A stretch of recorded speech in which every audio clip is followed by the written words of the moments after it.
everybody and welcome back to another commission time video. So guys, what have I got to show you today? Well, you've guessed it, it's something Nurgle again. Basically guys, my client tasked me to produce him some proxies or stand-ins for Beasts of Nurgle. And what I'm about to show you is quite a lot actually. I just need to grab it all from the side. Basically, my client has a thing with the number 7 being the number of Nurgle. So he asked me to create for him 7 Beasts of Nurgle stand-ins. I'm going to have to move the camera further back because these are quite numerous and quite large.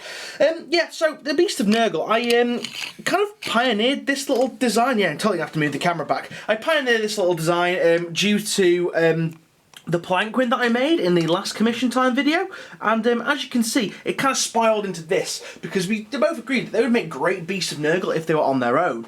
As you can see, quite a bit of work has gone into these. However, they're not all green stuff, guys, because you guys are probably thinking, oh my god, what a horrendous amount of green stuff that must be. And in truth, it's not. It's actually Sculpey, what I've actually used to make the majority of these guys. So moving, you can't even see them all, it's ridiculous. Let's just move this one back here so you can see the spines and stuff. Basically, I have one standardised design, which is a big slug maggot-like body, which I score lines into with a sculpting tool. And then I kind of just went from there and tried to make each one a little bit different, a little bit more Nurgle-y in its own respects. Now, actually, some of them are in different poses, some of them coiled up. I was conscious that I was always curling them the same way when I was doing them, and I think that's because I'm left-handed.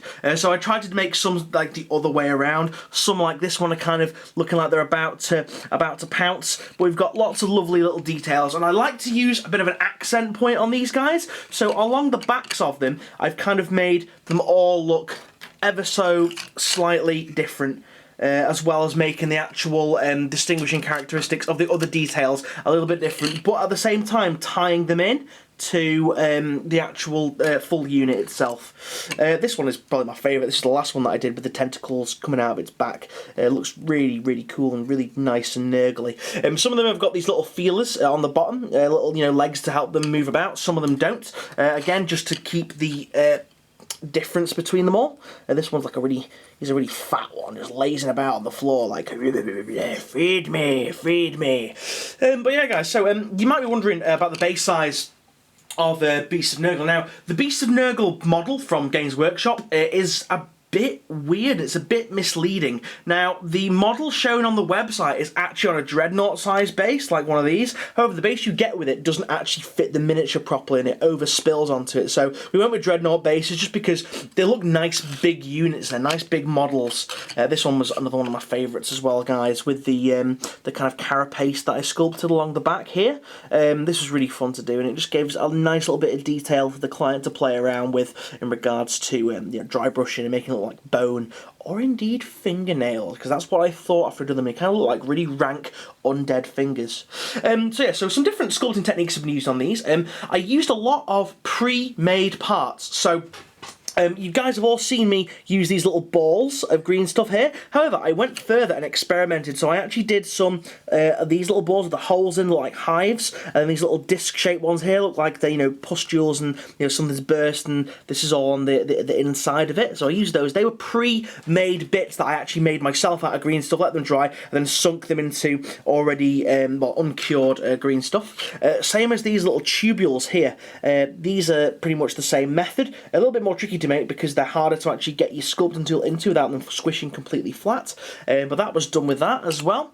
More so on this one here, it's got loads of them going all down his back. And then I actually used for the mandibles, it's twisted green stuff. But I thought, waste not, want not, and the bits that I cut off the back to make them sit flush, I actually incorporated them into the design as well, like little spikes coming up. And where's the other one? Oh yes, this one is another one of my favourites, with these big spines coming along here. That's really cool. But yeah, so they're really, really cool models. Quite nice to do, just a nice little exercise really in just different techniques and things. Like I say, some of them have got 2 mandibles, some of them have got 4, some of them have got 6 like this one, and then as well as the number of tongues, like this one's got like 3 tentacle-like tongues coming out.